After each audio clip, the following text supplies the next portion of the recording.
இந்த ஆட்சி மாற்றம் நடந்து ஒரு மாசத்திலேயே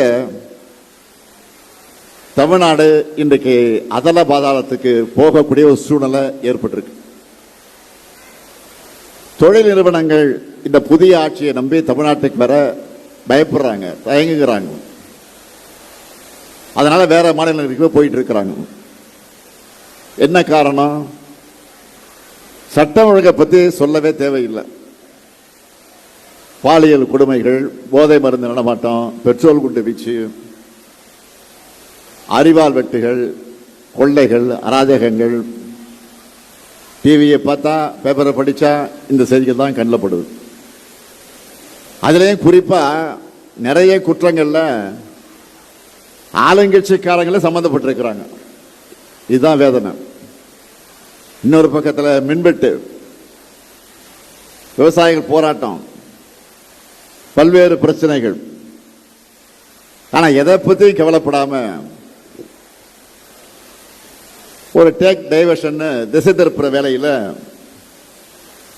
இந்த ஆட்சி நடந்துட்டு இருக்காங்களே தவிர இவங்களோட இந்த டெக்னிக் மக்களுக்கு இப்ப புரிய ஆரம்பிச்சிருச்சு. இப்பதான் பேச ஆரம்பிச்சிருக்கிறாங்க. தப்பு பண்ணிட்டோம்.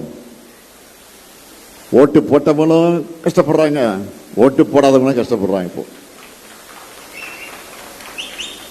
அவங்களே இப்போ தன்னெழுச்சியா பல இடங்கள்ல போராட ஆரம்பிச்சிருக்கிறாங்க.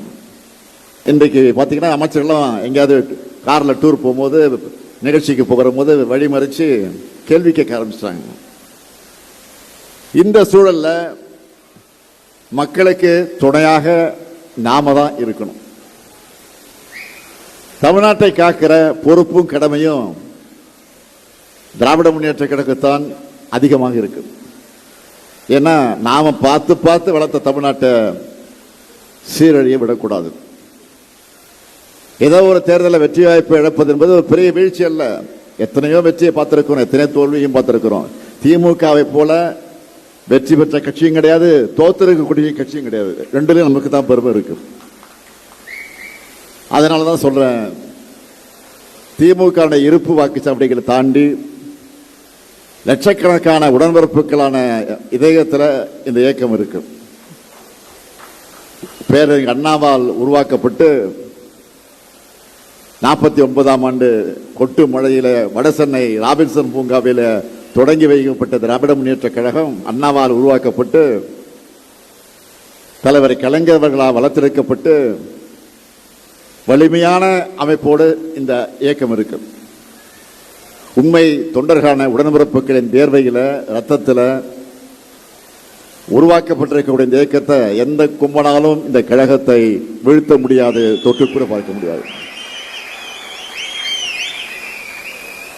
உடன்பிறப்புகளின் உழைப்பும் நம்ம இயக்கத்துடைய கட்டமைப்பும் தான் கழகத்துடைய பெரிய பலம்.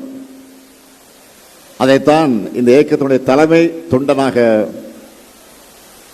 உங்களை எல்லாம் நான் அதிகமான அளவுக்கு நம்புகிறேன். நீங்க நினைச்சு பாருங்க, நம்ம எத்தனையோ திட்டங்களை, எத்தனையோ சாதனைகளை செஞ்சு முடிச்சிருக்கிறோம். உதாரணத்துக்கு 1-2 மட்டும் நான் சொல்ல விரும்புறேன். மகளிர் உரிமை தொகை நம்ம ஆட்சிக்கு வந்த உடனே வழங்குவோம் சொன்னோம். அதே மாதிரி 1000 ரூபாய் மாதம் 15ஆம் தேதி பேங்க் வங்கியில ஒவ்வொரு தாய் மகளிருக்கும் கணக்கில் போடப்படுது. அதே மாதிரி பேருந்துகளில் பயணம் செய்யக்கூடிய மகளிர் அவர்கள் கட்டணமின்றி பயணம் செய்வதற்கான அந்த உத்தரவு வழங்கப்பட்டு அதுவும் நடந்து கொண்டிருக்கிறது. ஆரம்ப பள்ளிக்கூடத்தை முடிச்சுட்டு கல்லூரிக்கு போகக்கூடிய மாணவர்கள், மாணவியர்கள், அவங்க மேல் படிப்புக்கு போகக்கூடிய வசதி இல்லாத அந்த குடும்பத்தில் லட்சக்கணக்கான மாணவர்கள் இருக்கிறார்கள் என்பதை அறிந்து அதற்காக மாதம் அந்த மாணவர்களுக்கு, மாணவியர்களுக்கு தமிழ் புதல்வன், புதுமை பெண் என்ற திட்டத்தின் சார்பில் மாதம் 1000 ரூபாய் வழங்கப்படுது. அதே மாதிரி காலை உணவு திட்டம் இந்தியாவில் விட்டல, உலகத்தில் எங்கேயும் கிடையாது. நம்மை பார்த்து தான் லண்டன் மாநகரத்தில் இருக்கக்கூடியவர்கள் வந்து இதை பார்த்துட்டு அதை நடத்திட்டு இருக்காங்க. கனடா நாட்டில் அது நடந்து கொண்டிருக்கிறது. போது பல மாநிலங்களில் இப்போ நடக்க தொடங்கி இருக்கு. அண்ணா ஒரு முறை சொன்னார், தமிழ்நாட்டுக்கு தமிழ்நாடுன்னு சட்டமன்றத்தில் தீர்மானம் கொண்டு வந்து பேர் வச்சப்போ 3 முறை தமிழ்நாடு தமிழ்நாடு தமிழ்நாடுன்னு முழங்கி தமிழ்நாடு தமிழ்நாடு தமிழ்நாடு வாழ்க வாழ்கன்னு சொல்ல வச்சு அப்ப சொன்னார், இந்த தமிழ்நாட்டுக்கு தமிழ்நாடு என்ற பெயர் இருக்கு வரைக்கும் என்னுடைய பெயர் அண்ணாதுரைங்கிற பெயர் மக்கள் இருக்கும், அதை யாராலும் மாற்ற முடியாதுன்னு சொன்னார். அது மாதிரி மகளிர் உரிமை திட்டமாக இருந்தாலும், பேருந்தில் பயணம் செய்வதற்கு மகளிருக்கு இலவசமாக போகலாம் என்ற அந்த திட்டமாக இருந்தாலும், காலை உணவு திட்டமாக இருந்தாலும், புதுமை பெண் திட்டமாக இருந்தாலும், தமிழ் புதுமை திட்டமாக இருந்தாலும், எந்த திட்டமாக இருந்தாலும் இந்த திட்டத்தை யாராலையும் எடுக்க முடியாது, அது நிறுத்த முடியாது. அந்த திட்டம் இருக்கிற வரையில இந்த அடியேன் ஸ்டாலினுடைய பெயர் நிலைச்சு நிற்கும். அதான் எனக்கு பெருமை, அதான் இந்த இயக்கத்துக்கு பெருமை, அதான் உங்களுக்கு பெருமை. எனவே தமிழ்நாட்டின் வளத்துக்கும் நலத்துக்கும் உண்மையான காவல் அரண் திமுக தான் என்ற புகழை காப்பாற்றுகிற வகையில் தொடர்ந்து நாம் பணியாற்றுவோம். தேர்தல் எப்போ வேண்டுமானாலும் வரலாம், விரைவிலே வரலாம், ஒரு 3 மாசம் கழிச்சு வரலாம், ஒரு 6 மாசம் கழிச்சு வரலாம். ஏன்னா ஆட்சி என்பது மெஜாரிட்டியோட வெற்றி பெறலவங்க எல்லாம் தெரியும் உங்களுக்கு. மெஜாரிட்டியோட இல்லை, மெஜாரிட்டி நான் 234 தொகுதிக்கு பாதியில் என்ன 118 வரணும். இப்போ எவ்வளவு ஜெயிச்சாங்க? 108 தான். திமுக தான் ஜெயிக்கணும், ஸ்டாலின் தான் முதலமைச்சர் ஆகணும் ஓட்டு போட்டீங்கல்ல. நம்மோடு இருந்த கூட்டணி கட்சி ஆதரவுல தான் இன்னைக்கு இந்த வண்டி ஓடிக்கிட்டு இருக்கு.